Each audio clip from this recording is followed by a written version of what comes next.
या एकत्र या, आता तरी या, शहाणे व्हा. मित्र हो, महानगरपालिकेच्या निवडणुका झाल्यानंतर राज्यामध्ये खूप मोठी उलथापालथ होईल, नवा राजकीय भूकंप घडून आणला जाईल, अशा प्रकारचे अंदाज राज्यातील अनेक नेत्यांनी आधीपासून म्हणजे गेल्या काही महिन्यापासून व्यक्तही केलेले होते. आता महापालिकेच्या निवडणुका झालेल्या आहेत आणि महाराष्ट्राचं राजकारण सुद्धा राजकीय भूकंपाच्या दिशेनं जाताना आपल्याला रोज दिसतंय मित्रांनो.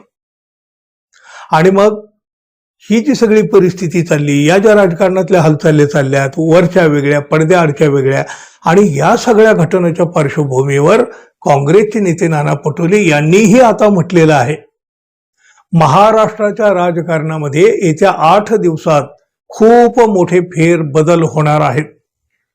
एकनाथ शिंदे आणि अजित पवार यांचा गेम भाजपा करेल आणि केलेलाही आहे. पिंपरी चिंचवड, पुणे या ठिकाणी अजित पवारांची मालकी होती, आता ही मालकी कुणाकडे गेली? तिकडं नवी मुंबई, ठाण्यात सुद्धा तसंच आहे. त्यामुळं भाजपा काय करणार होतं हे मी पहिल्यांदाच सांगितलेलं होतं. त्यामुळं अजून आणखी खेळ समोर आहे. आणखी 8 दिवस थांबा. थोडे दिवस थांबल्यानंतर आणखी घडामोडी घडतील, असं मोठं भाष्य नाना पटोले यांनी केलं.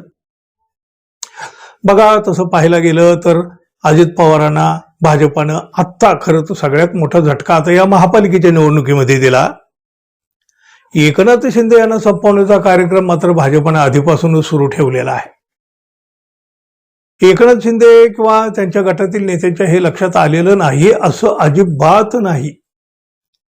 विधानसभेची निवडणूक झाल्यापासून शिंदे गटाचा कचरा करण्याची एक संधी सुद्धा भाजपानं कधी सोडलेली नाही, आपण पाहिलेलं आहे.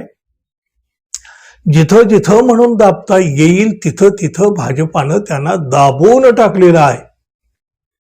एकनाथ शिंदे सुरुवातीला रुसले, फुगले, कधी शेतात जाऊन बसले, नंतर कधी रडगाणं गाण्यासाठी ते दिल्लीला सुद्धा गेले. पण बघा, त्याच्या रुसव्या फुगव्याची महाराष्ट्रात तर कोणी दखल नाहीच घेतली आणि दिल्लीनं तर काय फक्त रडक्याचं डोळं पुसायचं काम केलं. आता महापालिकेच्या निवडणुकीमध्ये एकनाथ शिंदे गटाचे उमेदवार पाडण्याचं काम भाजपानं केलं. म्हणजे हे आपण नाही म्हणत, एकनाथ शिंदे गटाचे हे पराभूत उमेदवारच आता भाजपावर आरोप करतायत. आणि हे सुद्धा बघा, 90 जागा लढवलेल्या शिंदे गटाला फक्त 29 जागावर विजय मिळवता आलेला आहे. आणि मग यातच शिंदे गटाचं मोठं खच्चीकरण झालेलं आहे. एकनाथ शिंदे मुंबईचा महापौर पद मागतायत, ते द्यायला भाजप काही तयार नाही. महापालिका निवडणुकीत शिंदे गटाला कुठंही अपेक्षित यश मिळालेलं नाही. मराठवाड्यात मोठ्या प्रमाणात त्यांची पिछेहाट झाली, तर पुण्यासारख्या शहरामध्ये सुद्धा एकनाथ शिंदे यांच्या हातामध्ये काय आलं? एक मोठा भोपळा. शिंदे गट आणि उद्धव ठाकरे शिवसेना हे एकमेकाच्या विरोधात लढल्यामुळं उद्धव ठाकरे यांच्या शिवसेनेचं सुद्धा मोठं नुकसान झालेलं आहे. मुंबई महापालिकेची सत्ताही हातची गेली. भाजपाला मात्र कधी नव्हे एवढं यश मिळालं. म्हणजे काय, या दोघांचं भांडण लावून भाजपा आपला फायदा करून घेत राहिलेला आहे. या सगळ्या पार्श्वभूमीवर उद्धव ठाकरे शिवसेनेच्या नेत्यांनी एकनाथ शिंदे यांचे डोळे उघडण्याचा प्रयत्न केलेला आहे. भाजपा दोघांनाही संपवतोय, आता तरी शहाणे व्हा, असं सांगण्याचा प्रयत्न ठाकरे शिवसेनेचे खासदार संजय जाधव यांनी या दोघांनाही केला. म्हणजे उद्धव ठाकरे यांनाही केला आणि एकनाथ शिंदे यांनाही केला. एकनाथ शिंदे आणि उद्धव ठाकरे यांना आता तरी एकत्र या, आता तरी एक व्हा, असं आवाहन ठाकरे सेनेच्याच नेत्यानं केलंय. आता भाजपा हा चाणक्य नीती वापरणारा पक्ष आहे. त्यांनी आधी ठाकरेंना संपवण्याचा प्रयत्न केला, आता ते एकनाथ शिंदे यांना संपवत आहेत. जर दोन्ही शिवसेना एकत्र आल्या तर ते भाजपासमोर मोठं आव्हान उभं करू शकतात, असा विश्वास सुद्धा या जाधव यांनी व्यक्त केला. भाजपानं आजवर पैशाच्या जोरावर निवडणुका लढवण्याचा सपाटा लावलेला आहे. शिंदे गटावर सुद्धा भाजपानं कोरघोडी केली. एकसंध शिवसेना होती त्यावेळेला भाजपाची ललकारण्याची हिंमत नव्हती. ती हिंमत आता त्यांच्यात आलेली आहे. चाणक्य नीतीतूनच भाजपाने शिवसेना फोडलेली आहे. एकनाथ शिंदे यांना दोष देण्यामध्ये काही अर्थ नाही. शिंदे यांना हाताशी धरून भाजपानं केलेलं हे कांड आहे. शिंदे यांना मुख्यमंत्री पदाचं गाजर दिलं आणि शिवसेनेमध्ये फूट पाडली गेली. त्यानंतर मात्र दोन्ही शिवसेनेवर हल्ला चढवायला भाजपानं सुरुवात केली. त्यांनी आधी उद्धव ठाकरे यांना संपवण्याचा प्रयत्न केला. आता ते एकनाथ शिंदे यांना संपवण्याचा प्रयत्न करीत आहेत. शिंदे यांनी आता तरी शहाणं व्हावं. शेवटी बाप हा बाप असतो. एकनाथ शिंदे यांनी स्वार्थासाठी पक्ष हायजॅक केला. तुम्हाला मुख्यमंत्री होण्यासाठी तुम्ही हे केलं. आता तुमचं समाधान झालं असेल. तुमचा हेतू मुख्यमंत्री होण्याचा होता, तो तर पूर्ण झाला. आता तरी वेळी शहाणं होऊन एकनाथ शिंदे यांनी शिवसेना ठाकरे गटासोबत बसलं पाहिजे, समन्वय ठेवला पाहिजे. पवार एकत्र येऊ शकतात, मग शिवसेना एकसंध का नाही होऊ शकत, असा प्रश्न सुद्धा संजय जाधव यांनी केला.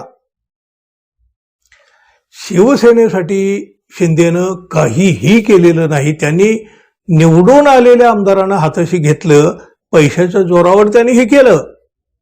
पण पैसे संपल्यावर काय? कारण ते एक दिवस संपणार आहेत. अशात भाजपा तुम्हाला गिळून टाकणार आहे, असा थेट इशारा सुद्धा या संजय जाधव यांनी एकनाथ शिंदे यांना दिला. एकनाथ शिंदे हे आपले चांगले मित्र आहेत आणि मित्रत्वाच्या नात्यानं आपण त्यांना विनंती करतो आहोत, असं म्हणत खासदार संजय जाधव म्हणाले, या एकत्र या, आता तरी या, शहाणे व्हा. दोन्ही शिवसेना एकत्र करून भाजपा पुढे आव्हान उभं करा. बाळासाहेबांचे विचार जिवंत ठेवायचे असतील तर दोघांनी एकत्र आलं पाहिजे. दोन्ही शिवसेना एकत्र व्हाव्यात यासाठी जाधव यांनी हा पुढाकार घेतलेला आहे. पण तो त्यांचा व्यक्तिगत पुढाकार आहे की ठाकरे शिवसेनेच्या वतीनं त्यांनी हा पुढाकार घेतला आहे, हे मात्र समजत नाही. परंतु त्यांनी वास्तव परिस्थिती सांगून मात्र एकनाथ शिंदे यांचे डोळे उघडण्याचा प्रयत्न नक्की केला. आता झोपेचं सोंगच घेतलं असेल तर मग उठवता येत नाही, हा भाग वेगळा. भाजपा आपल्याला संपवतो याची जाणीव स्वतः एकनाथ शिंदे यांना ही नक्की झालेली असेल. मित्रांनो, अहो, शिंदे गटाच्या नेत्याच्या तोंडून सुद्धा प्रत्यक्ष तशा प्रकारची विधानं याआधी अनेकदा आलेली आहेत. एकनाथ शिंदे राजकारणामध्ये काही नौखे नाहीत. त्यांनाही सगळं दिसतं, कळतं, अनुभव आहे त्यांना.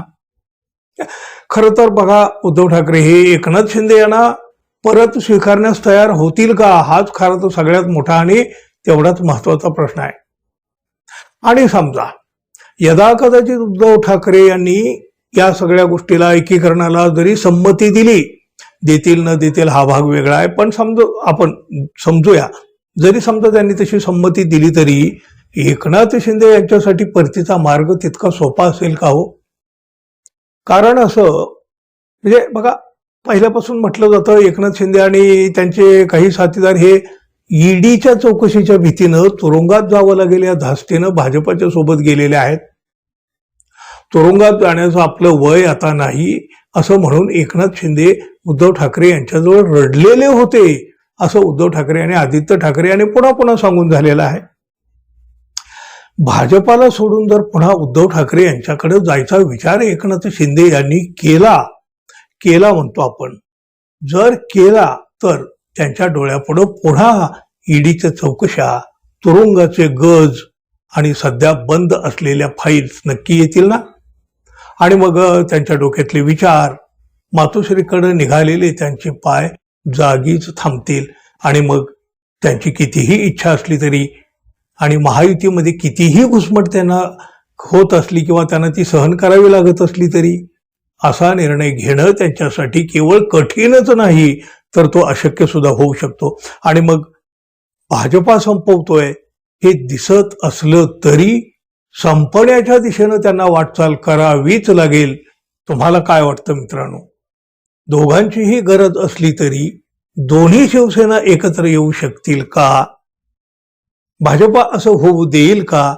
आणि एकनाथ शिंदे यांचं एवढं मोठं पाऊल उचलण्याचं धाडस या परिस्थितीमध्ये होऊ शकतं का? जरूर सांगा.